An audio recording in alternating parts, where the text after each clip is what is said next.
Bonjour à tous, bienvenue dans cette nouvelle vidéo dans laquelle nous allons parler de deux méthodes très connues permettant de déterminer la meilleure topologie consensus à partir de différentes séquences et d'un modèle d'évolution. Commençons sans plus tarder avec la méthode de maximum de vraisemblance. Celle-ci consiste à chercher la combinaison d'un arbre phylogénétique et d'un modèle d'évolution la plus probable qui ait généré les données observées, dans ce cas-ci les caractères. Mathématiquement, cela s'écrit comme la probabilité d'aboutir aux séquences que l'on a, sachant le modèle et la topologie, c'est-à-dire l'arbre. On cherche alors à maximiser cette probabilité en explorant différentes topologies et différentes valeurs de paramètres pour notre modèle. Mais cela présente des limites. En effet, si le nombre de caractères, c'est-à-dire de séquences, augmente, alors le nombre de topologies à explorer augmente de façon exponentielle. Dès lors, il est nécessaire d'utiliser une méthode dite heuristique, c'est-à-dire que l'on va considérer un modèle et un arbre, on va déterminer la probabilité d'y observer les caractères, puis on va modifier une valeur du modèle par exemple et observer à nouveau la nouvelle probabilité. Si cette nouvelle probabilité est meilleure que l'ancienne, alors on ne va pas réaliser de topologie avec les anciennes valeurs de paramètres qui étaient par définition moins vraisemblables. Prenons un exemple, essayons de calculer la vraisemblance de cet arbre, sachant que l'on considère le modèle Jux et Cantor qui considère pour chaque branche une probabilité de substitution. Pour déterminer la vraisemblance, on va, je vous le rappelle, chercher à trouver la probabilité d'observer telle séquence, tel caractère, sachant nos modèles et nos topologies. Ainsi, on doit inférer pour chaque nœud une combinaison de bases et alors déterminer quelle valeur du nœud maximise la probabilité d'avoir les bases que l'on trouve. Par exemple, si au nœud on a une base A pour adénine, alors pour la branche 1, il ne faut pas la substituer car la base de la séquence finale est adénine, donc la probabilité est de 0,8.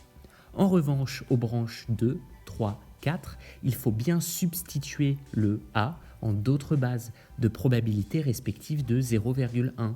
À la branche 5, on ne veut pas que les valeurs entre les nœuds ne changent, donc on veut maintenir une probabilité de 0,9. Une fois ces valeurs de nœuds réalisées, on réalise le produit de ces probabilités. À noter que dans l'équation, il manque la probabilité au niveau de la branche numéro 5 qu'il faut rajouter cas par cas. Puis on change les valeurs de nœuds et on réitère toute l'opération. Enfin, on calcule la somme de ces produits pris individuellement et on trouve dans ce cas-ci une vraisemblance de 1,10%. C'est-à-dire que dans 1,10% des cas, avec cette topologie et ce modèle de Jux-Cantor, on arrive à expliquer les valeurs que l'on considère de caractères. Puis, on devrait par la suite changer de topologie, de valeur de substitution, et on refait ce calcul afin de trouver la combinaison qui va maximiser cette probabilité.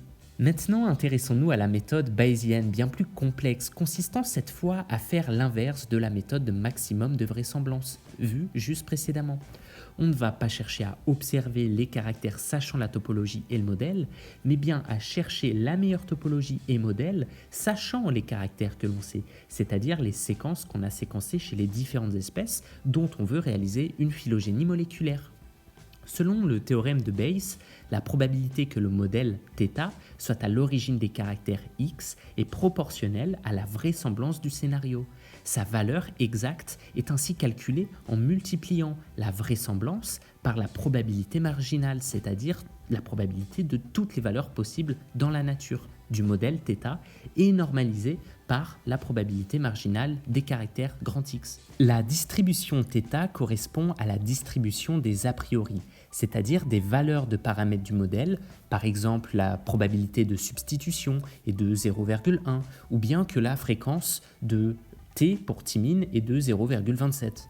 La distribution des caractères, quant à elle, est égale à l'intégrale de distribution des topologies et des valeurs de paramètres ayant pu produire les caractères.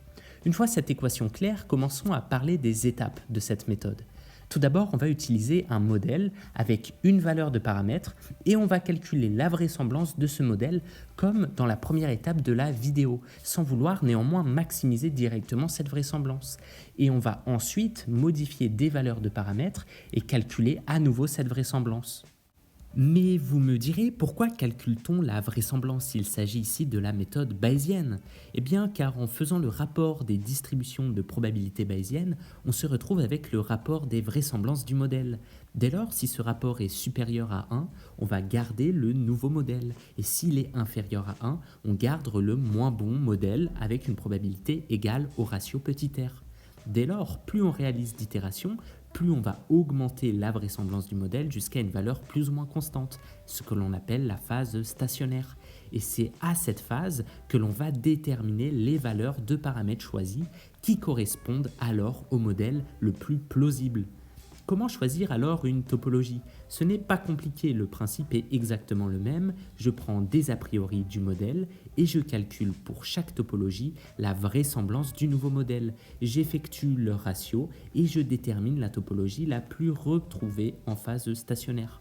Voilà, j'espère que cette vidéo vous aura bien aidé. N'hésitez pas à me suggérer d'autres chapitres en commentaire. Je vous souhaite plein de réussite. À bientôt.